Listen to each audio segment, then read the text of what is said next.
Hello friends, आपका स्वागत है हमारे इस यूट्यूब चैनल में जिसका नाम है सॉल्यूशन। आज हम लाए हैं विज्ञान क्लास 8 के लिए एक लेसन प्लान जिसका विषय है कोशिका और विषय वस्तु है एक कोशिकीय तथा बहुकोशिकीय जीव। इससे पहले कि हम अपना लर्निंग प्लान शुरू करें, सबसे पहले आप इस विषय वस्तु को अच्छे से पढ़ लें और समझ लें, जिससे आपको कक्षा में कोई दिक्कत ना हो और बच्चों के विभिन्न उद्देश्यों की आप पूर्ति कर सकें। परंतु यह बहुत बड़ी विडंबना है कि हम आज भी शिक्षा के उस स्तर तक नहीं पहुंच सके हैं जिस स्तर तक हमें पहुंचना चाहिए था।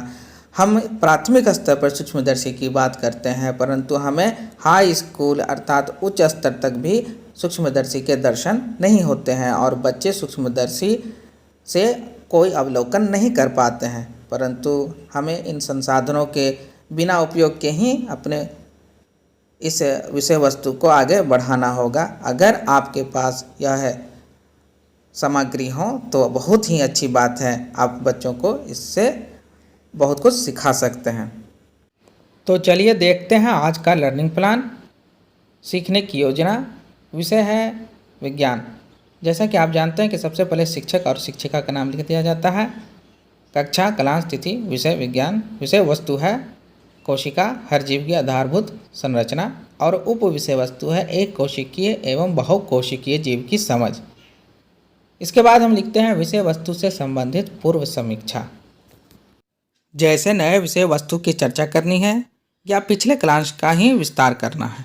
तो जैसा कि यह नया विषय वस्तु है, इसकी चर्चा करनी है, इस पर टिक लगा देंगे। इसके बाद है विषय वस्तु से संबंधित कुछ मुख्य उद्देश्य, जैसे यह सूक्ष्म जीवों की समझ, सूक्ष्म जीवों के आकार की समझ, एक कोशिकीय जीवों की समझ, बहुकोशिकीय जीवों की समझ, जीवन की सबसे छोटी संरचनात्मक एवं कार्यात्मक इकाई की समझ आदि उद्देश्यों की यह पूर्ति करता है। यह विषय वस्तु इन उद्देश्यों को समझाता है और बच्चों में इन उद्देश्यों को हम समझाने के लिए हम विभिन्न कार्य करेंगे। इससे पहले हम देखेंगे कि क्या यह विषय वस्तु पिछले के कक्षाओं के पाठ्यक्रम में शामिल है।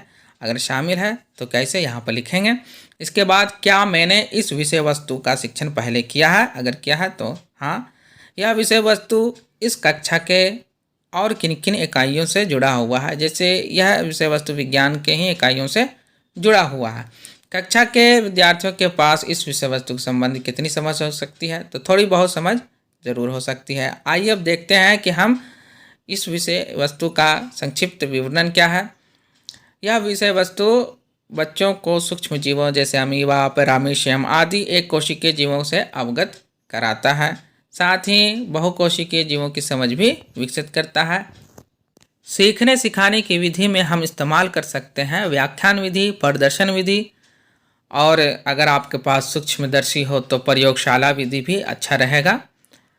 आइए अब देखते हैं कि शिक्षण शास्त्र की योजना किस प्रकार हो सकती है। तो व्याख्यान विधि में सर्वप्रथम कक्षा में पुस्तक के विषय वस्तु की व्याख्या करेंगे तथा बच्चों को पाठ्य पुस्तक में दिए गए चित्र की सहायता से अमीबा, पैरामीशियम, ईस्ट तथा अन्य सूक्ष्मजीव से अवगत कराएंगे।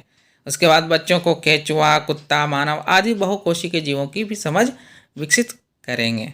इसके बाद हम देखेंगे प्रदर्शन विधि की योजना किस प्रकार हो सकती है। इस विधि में हम चार्ट की मदद से बच्चों को एक कोशिकीय जीव जैसे अमीबा, पैरामीशियम, ईस्ट तथा अन्य सूक्ष्म जीवों को चार्ट के माध्यम से एक कोशिकीय होने की समझ और उसमें विभिन्न चीज़ों की समझ को पैदा करेंगे। साथ ही मानव, जानवर, जो भी जंतु है, उनके अंगों की समझ से हम बहुकोशिकीय अवधारणा को समझाएंगे। इसके बाद हम आएंगे मूल्यांकन पर। जैसा कि आप जानते हैं मूल्यांकन बहुत ही आवश्यक है। तो मूल्यांकन में हम देखेंगे क्या विद्यार्थियों ने उन उद्देश्यों को समझा जिसके लिए यह विषय वस्तु थी, क्या इसका मूल्यांकन किया गया। तो हाँ, इसका मूल्यांकन किया गया और बच्चे जो है इस विषय वस्तु के उद्देश्यों को समझने की ओर अग्रसर हैं।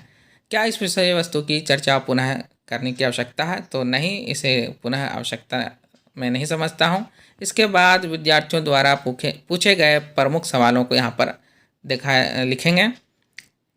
क्या उनको मौका मिला सवाल हल करने के लिए, इस बातों को भी लिखेंगे। साथ ही साथ हम लिखेंगे कि क्या किन किन संसाधनों का प्रयोग किया गया, जैसे कि chalk, duster, blackboard, chart paper और विभिन्न सामग्री, जैसे वीडियो भी हम दिखा सकते हैं। और साथ ही साथ अगर आपके पास सूक्ष्मदर्शी हो तो इसकी भी चर्चा यहाँ करें।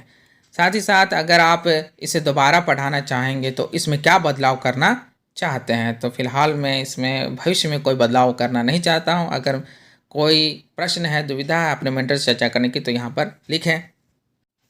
साथ ही साथ अगर कोई अन्य टिप्पणी हो तो यहाँ पर उसे लिखें। इसी के साथ हमारा यह वीडियो समाप्त होता है। अगर हमारा चैनल आपको पसंद आता हो तो प्लीज़ लाइक करें, सब्सक्राइब करें, जिससे हमारे हिम्मत में हमेशा बढ़ोतरी होते रहे। धन्यवाद।